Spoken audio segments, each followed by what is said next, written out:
ಹರಿ ಓಂ ನಮಸ್ಕಾರ ವೀಕ್ಷಕರೇ. ಇಂದೊಂದು ದಿವಸ ನಾವು ವಿಶೇಷವಾಗಿ ಸ್ನೇಹ ಸಂಧ್ಯಾ ಸಾಂಸ್ಕೃತಿಕ ವೇದಿಕೆಯವರಿಂದ ನಡೆಯುತ್ತಿರುವ ಸೌಂದರ್ಯ ಲಹರಿ ಕಾರ್ಯಕ್ರಮವನ್ನು ವೀಕ್ಷಿಸಲು ಅಲ್ಲಿಗೆ ಹೋಗೋಣ ದಯಮಾಡಿ. ಇದು ಶಂಕರ ಭಗವತ್ಪಾದಾಚಾರ್ಯರ ವಿಶೇಷವಾದ ಕೃತಿ. ನಾವೆಲ್ಲರೂ ಈ ಕಾರ್ಯಕ್ರಮದಲ್ಲಿ ಭಾಗವಹಿಸಿ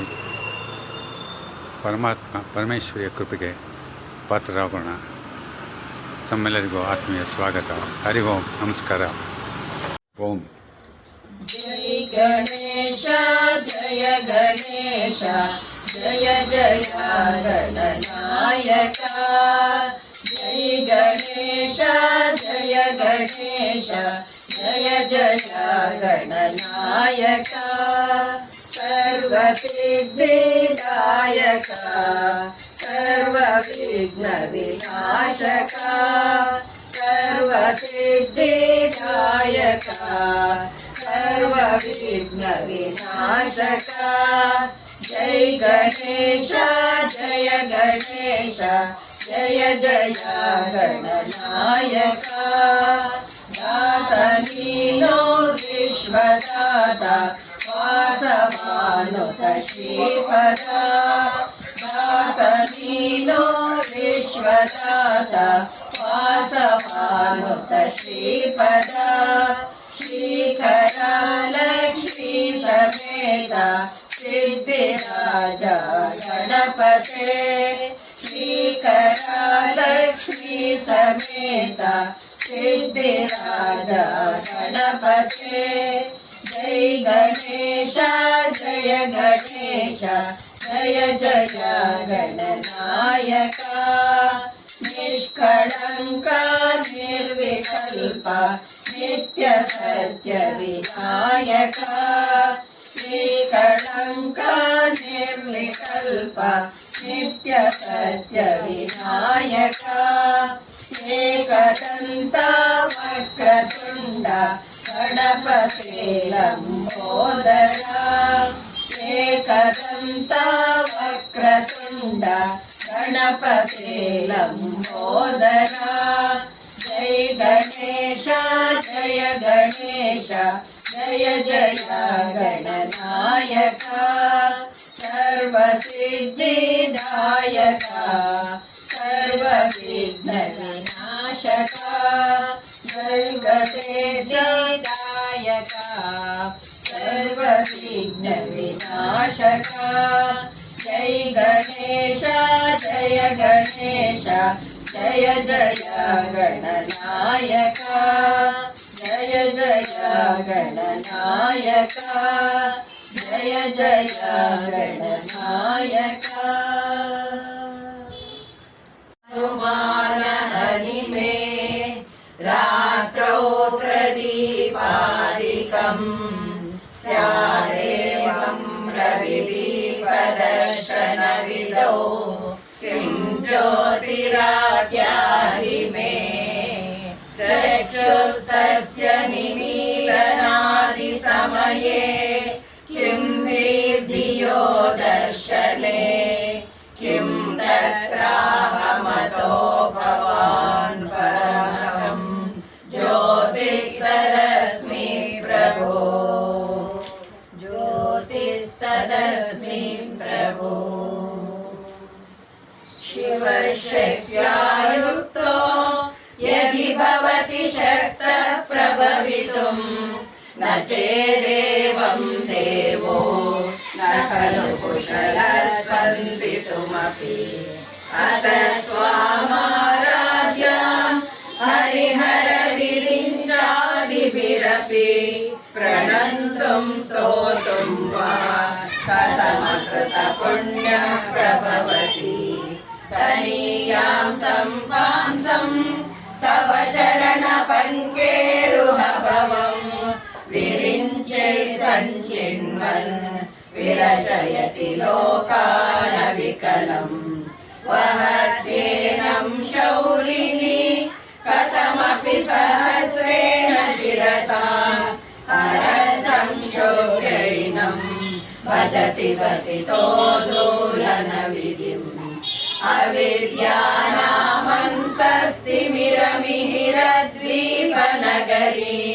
जडानां चैतन्यस्तबकमकरन्दश्रुतिचरी दरिद्राणां चिन्तामणिगुणनिका जन्मजलदौ निमग्नानां दंष्ट्रा मुररिपुवराहस्य भवति त्वदन्यः पाणिभ्याम् अभयवरदो दैवतगणः त्वमेका नैवासि प्रकटितवराभीत्यभिनया भयाद्रातुं दातुं फलमपि च वाञ्छा समधिकम् शरण्ये लोकानां तव हि चरणावेव निपुणौ हरिस्वामाराध्य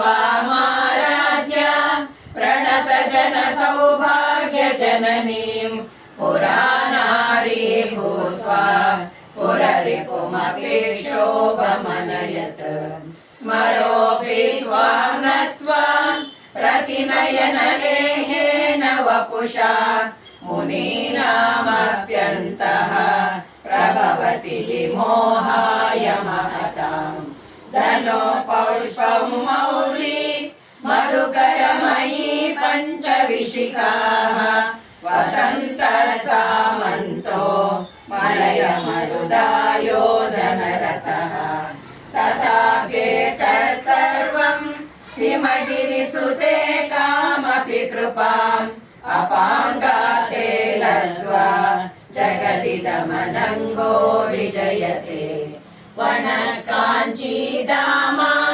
करिकलभकुम्भस्तननता परीक्षीणा मध्ये परिणतशरश्चन्द्रवदना धनुर्बाणान् पाशं शृणिमपि ददाना करतलैः पुरस्तादास्तां नः पुरमतितुराहो पुरुषिका सुधा सिन्धोर्मध्ये सुरविटपि वाटी परिवृते मणिद्वीपे नीपोपवनवति चिन्तामणिगृहे शिवाकारे मञ्चे परमशिवपर्यङ्कनिलयां भजन्ति त्वां धन्याः कतिचन चिदानन्दलहरी महीमूलाधारे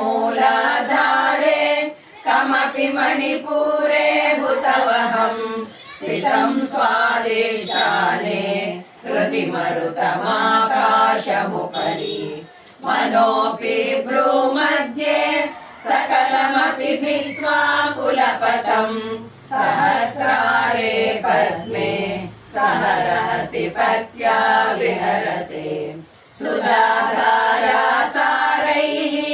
चरणयुगलान्तर्विगलितैः प्रपञ्चं सिञ्चन्ति पुनरपि रसाम्नाय महसः अवाप्य स्वां भूमिं भुजगनिभमध्युष्टवलयं स्वमात्मानं कृत्वा स्वपिशिकुलकुण्डे कुहरिणी चतुर्भिः श्रीकण्ठैः शिवयुवतिभिः पञ्चभिरपि प्रभिन्नाभिः शम्भोः नवभिरपि मूला प्रकृतिभिः चतुश्चत्वारिंशत् वसुदलकलाशत्रिवलया त्रिरेखाभिः सार्धं तव चरणकोणा परिणता.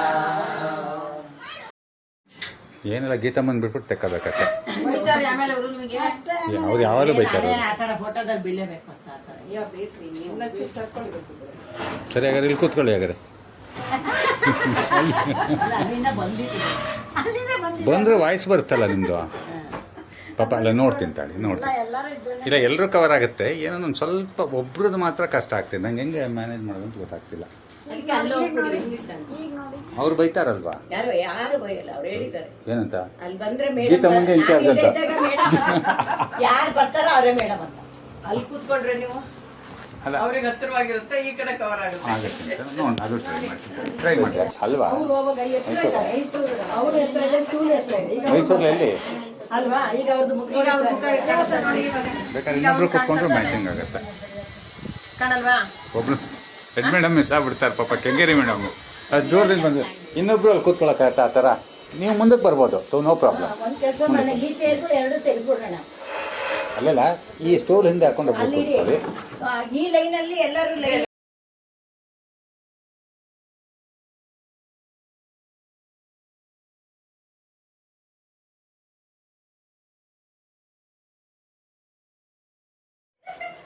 ಎಲ್ಲರೂ ಚೆನ್ನಾಗಿ ಬರ್ತಿದ್ದೀರಿ. ಎರಡನೇ ಸ್ಟೇಜಿಂದು ಚೆನ್ನಾಗಾಗಲಿ. ಹರಿ ಓಂ. ಓಂ त्वदीयं सौन्दर्यं तुहिनगिरिकन्ये तुलयितुं कवीन्द्राकल्पन्ते कथमपि विरिञ्चे प्रभृतयः यदा लोकौत्सुक्यात् अमरललनायान्ति मनसा तपोभिर्दुष्प्रापाम् अपि गिरिशसायुज्य पदवीम् नरं वर्षीयांसं नयनविरसं नर्मसुजडं तवापाङ्गालोके पतितमनुधावन्ति शतशः गलद्वेणीबन्धाः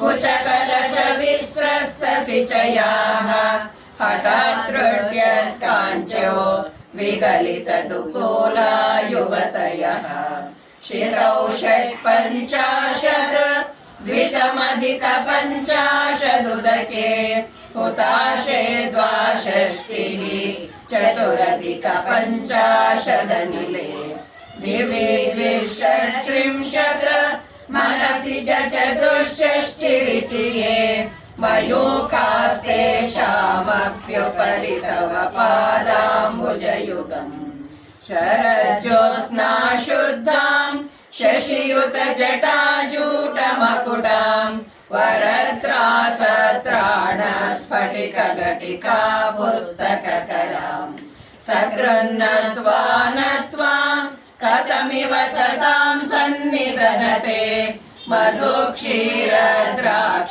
मधुरिमधुरीणा पणितयः कवीन्द्राणां चेतः कमलवनबालातपरुचिं भजन्ते ये सन्तः कतिचिदरुणामेव भवति विरिञ्चे प्रेयस्याः तरुणतरशृङ्गारलहरी गभीराविर्वाग्भिः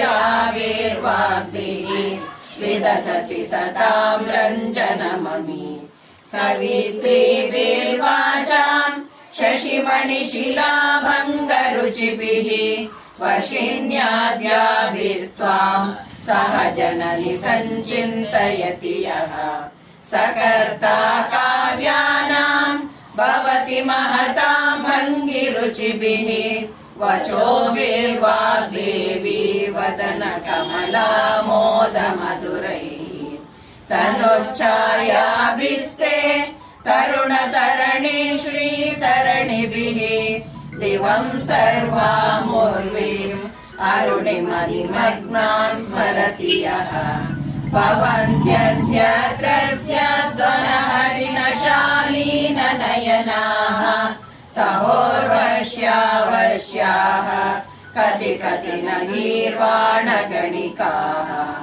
मुखं बिन्दुं कृत्वा कुचयुगमधस्तस्य ददतो हरादं ध्यायेद्यो हरमहिषिते मन्मथकलाम् ससद्यः संक्षोभं नयति वनिता इत्यतिलघो त्रिलोकीमप्याशो भ्रमयति रवीन्द्रस्तनयुगाम् किरन्तीमङ्गेभ्यः किरणनिकुरम्बामृतरसम् हृदे त्वामाधत्ते हिमकरशिलामूर्तिमिव यः ससर्पाणां दर्पं शमयति शकुन्ताधिप इव ज्वरक्लृष्टान् दृष्ट्या सुखयति सदाधारशिरया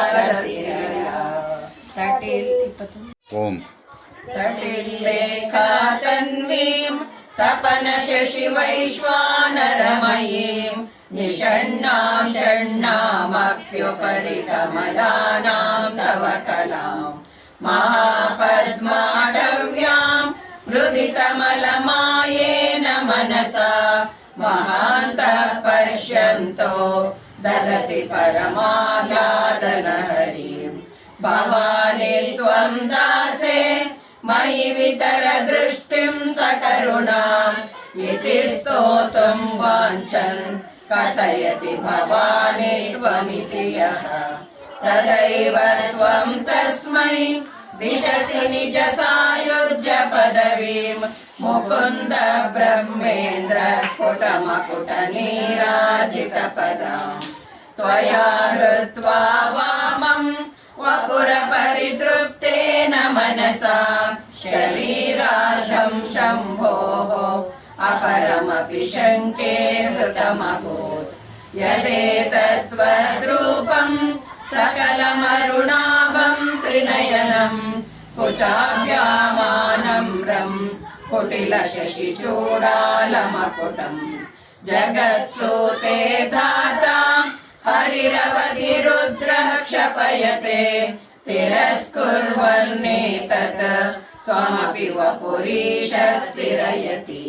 सदा पूर्वः सर्वं तदिदमनुगृह्णाति च शिवः तवाज्ञामालम्ब्य क्षणचलितयोर्भ्रूलतिकयोः त्रयाणां देवानां त्रिगुणजनितानां तव शिवे भवेत् पूजा पूजा तव चरणयोर्या विरचिता तदा हि त्वत्पादोद्वहनमणिपीठस्य निकटे स्थिता ह्येते शश्वत् मुकुलितकरोत्तं समकुटाः विरिञ्चे पञ्चत्वं व्रजति हरिराप्नोति विरतिं विनाशं कीनाशो भजति धनदो याति निधनम् वितन्द्री माहेन्द्री विततिरपि सम्मीलितदृशा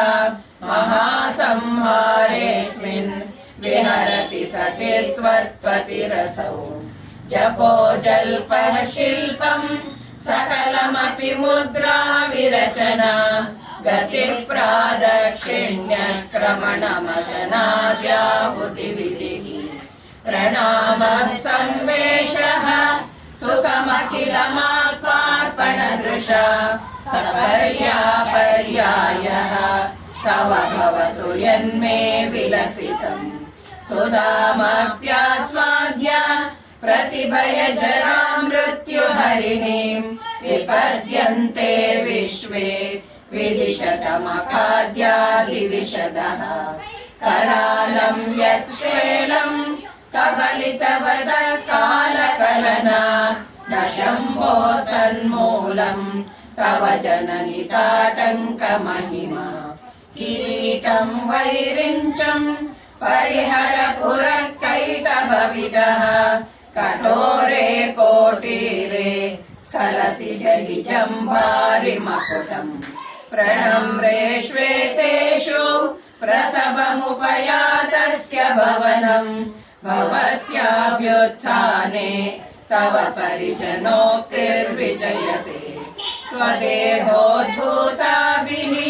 गृणिभिरणिमाद्याभिरभितो निषेव्ये नित्ये त्वाम् अहमिति सदा भावयति यः किमाश्चर्यं तस्य त्रिनयन समृद्धिं तृणयतो महासंवर्ताग्निः विरचयति नीराजनविधिम् ओम चतुष्षष्ट्या तन्त्रैः सकलमभिसन्धाय भुवनं स्थितस्तत्तत्सिद्धिप्रसवपरतन्त्रै पशुपतिः पुनस्त्वन्निर्बन्धात् अखिलपुरुषार्थैकघटना स्वतन्त्रं ते तन्त्रं क्षितितलमवातीतरदिदम् शिवः शक्तिः कामः क्षितिरतरविशीतकिरणः स्मरोऽहं सशक्रः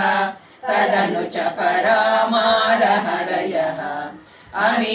अमीरुल्लेखाभिः तिसृभिरवसानेषु घटिताः भजन्ते वर्णास्ते तव जननि नामावयवताम् स्मरं योनिं लक्ष्मीं त्रितयमिदमादौ तव मनोः निधायैके नित्ये निरवधि महाभोगरसिकाः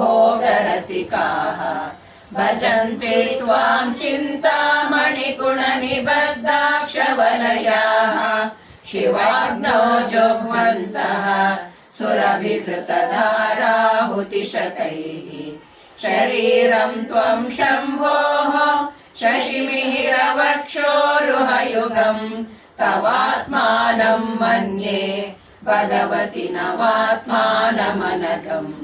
अतः शेषीत्ययमुभयसाधारणतया स्थितः सम्बन्धो वां समरसपरानन्दपरयोः मनस्त्वं व्योमस्त्वं मरुदसि मरुत्सारगिरसि त्वमापस्त्वं भूमिः त्वयि परिणतायां नहि परम् त्वमेव स्वात्मानं परिणमयितुं विश्ववपुषा चिदानन्दाकारं शिवयुवति भावेन बिभृशे तवाज्ञाचक्रस्थं तपनशशिकोटिद्युतिधरं परं शम्भुं वन्दे परिमिलितपार्श्वं परचिता यमाराध्यं भक्त्या रविशशिशुचीनाम विषये निरालोके लोके निवसति बालोकभुवने विशुद्धौ ते शुद्धस्फटिकविशदं व्योमजनकं शिवं सेवे देवी अभिशिवसमानव्यवसिताम् ययो कान्त्या यान्त्याः शशिकिरणसारूप्य सरणेः विधूतान्तर्ध्वान्ता विलसति चकोरीव जगति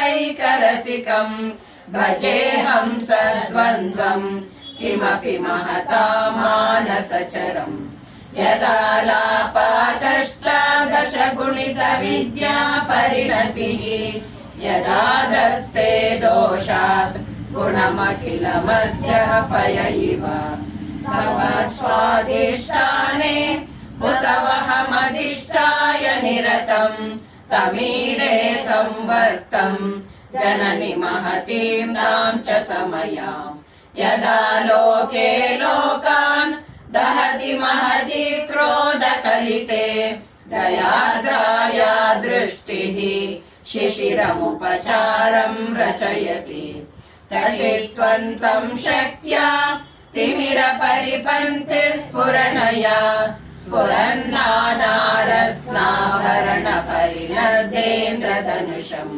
तव श्यामं मेघं कमपि मणिपूरैकशरणं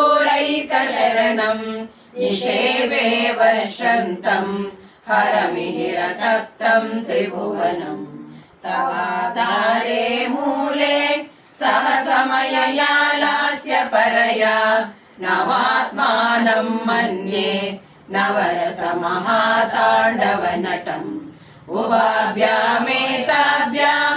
उदयविधिमुद्दिश्य दयया सनाथाभ्यां जज्ञे जनकजननीमज्जगदिदम् प्रदीपज्वालाभिः दिवसकरनीराजनविधिः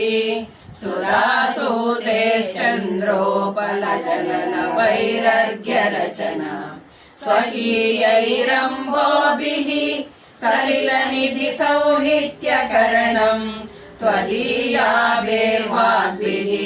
तव जननि वाचां स्तुतिरियम् त्वदीयाभिर्वाग्भिः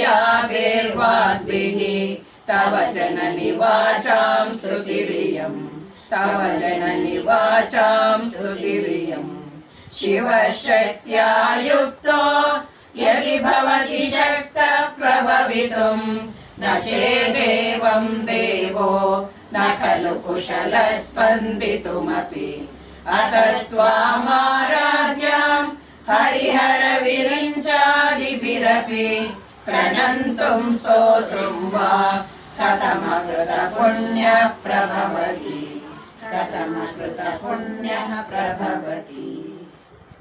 ಓಂ जय गणेश जय गणेश जय जय गणनायक जय गणेश जय गणेश जय जय गणनायक सर्वसिद्धिदायक सर्वविघ्नविनाशक सर्वसिद्धिदायक सर्वविघ्नविनाशक जय गणेश जय गणेश जय जय गणनायक दातनीनो विश्वदाता वासवानुत श्रीपदा दातनीनो विश्वदाता वासवानुत श्रीपदा श्रीकरा लक्ष्मी समेत सिद्धिराजा गणपते श्रीकरा लक्ष्मी समेत सिद्धिराजा गणपते जय गणेश जय गणेश जय जय गणनायक निष्कळंक निर्विकल्प नित्य सत्य विनायक